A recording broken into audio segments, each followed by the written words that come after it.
record a little bit of commentary on these questions. So the first one here, if we read it, okay, it's a steady state temperature of an insulated rod. So you have a rod, and it's a heat equation. So what you have is you have stuff changing in time.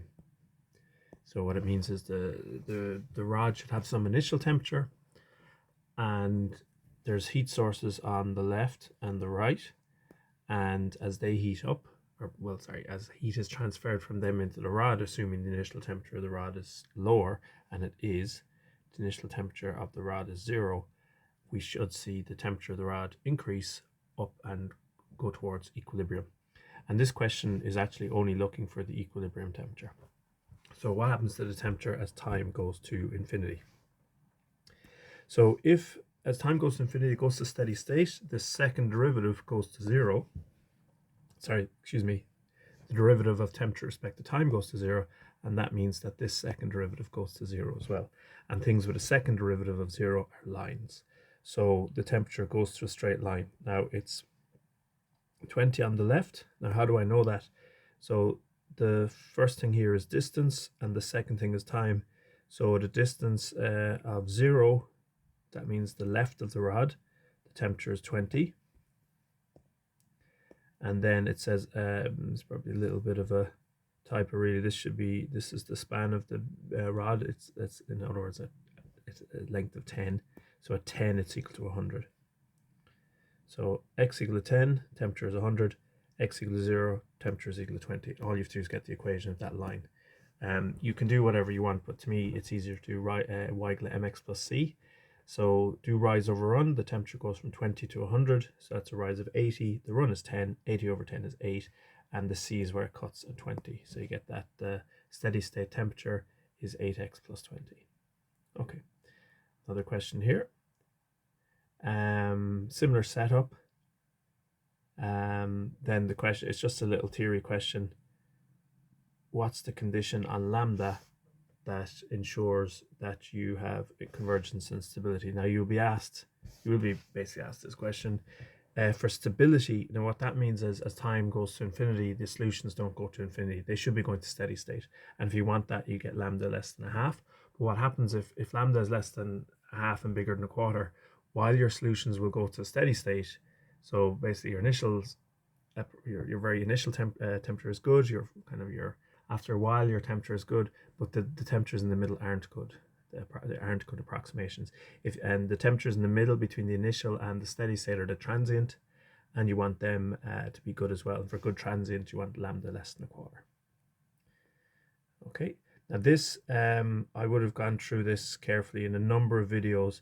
I'd say the one to maybe look back on is probably the possibly the lecture video itself. So if you go to Canvas lecture videos, you'll see this. So anyway, let's go through. So this is a fairly full question. Mesh the rod into, I think it was also done a little bit in the lab 8. So this has been done numerous times. So mesh it into 4 pieces. Well, I have temperatures on top. We have at x equal to 0, the temperature is 100. X equal to 4, temperature is 60. And that's probably missing a little bit. Now it says it below. The temperatures are fixed. That should be for all times. So actually this is a little bit off. This should be T and this should be T. So for all times they're fixed. Okay. And so if you cut it into 4 pieces, it's a rod of length 4. Down the bottom there, you're talking x equals 0, 1, 2, 3, 4. That's easy enough. Delta x, the distance between them is 1. And you can call the temperatures here as temperature 1, temperature 2, temperature 3.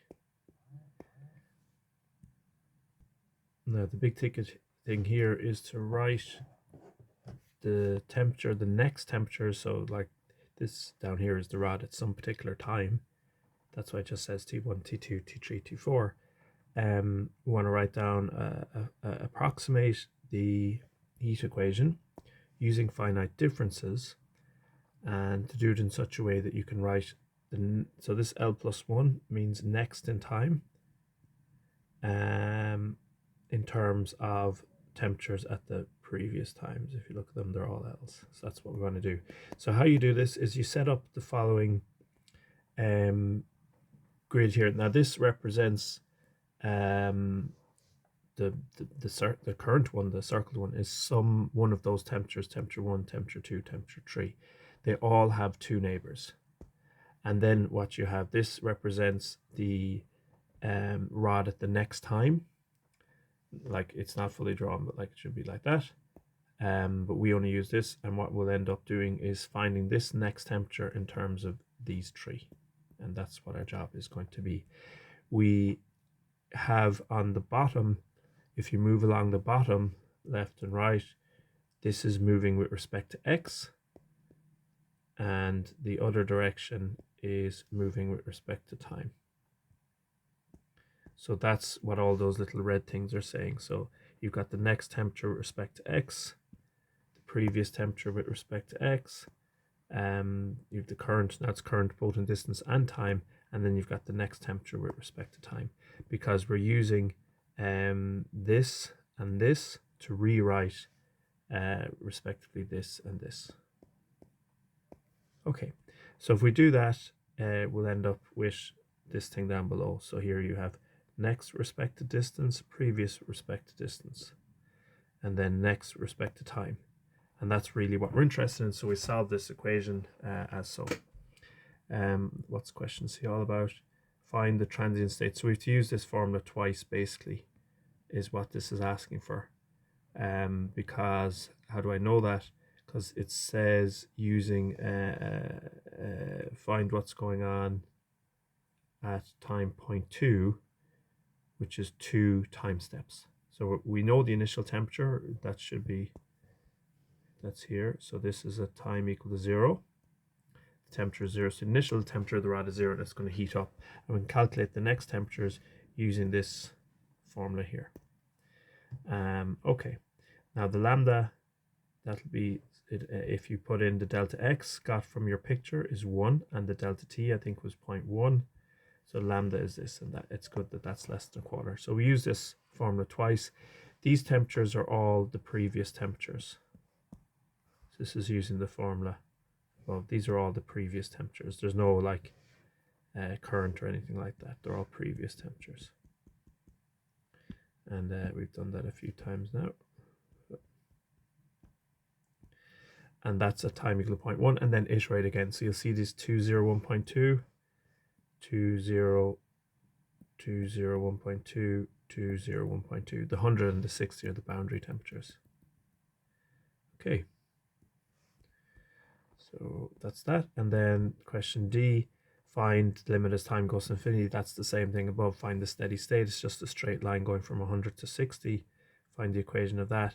And then what would the stopping rule be? So these temperatures here, if you keep iterating, get closer and closer to the steady state, and either by kind of just by eye or using this formula, you could put in x equal to 1, 2, 3 to get the 3 steady state temperatures. So the stopping rule, and I would advise doing lab 8 to kind of help you learn this, is keep going until the difference between temperature 1 and the steady state is less than 0.5, and similar story for temperature 2, and similar story for temperature 3. I think this is a similar question. Yeah, mesh the rod, derive, use finite differences, and then just 2 calculations. Okay, so that's a bit of solutions commentary.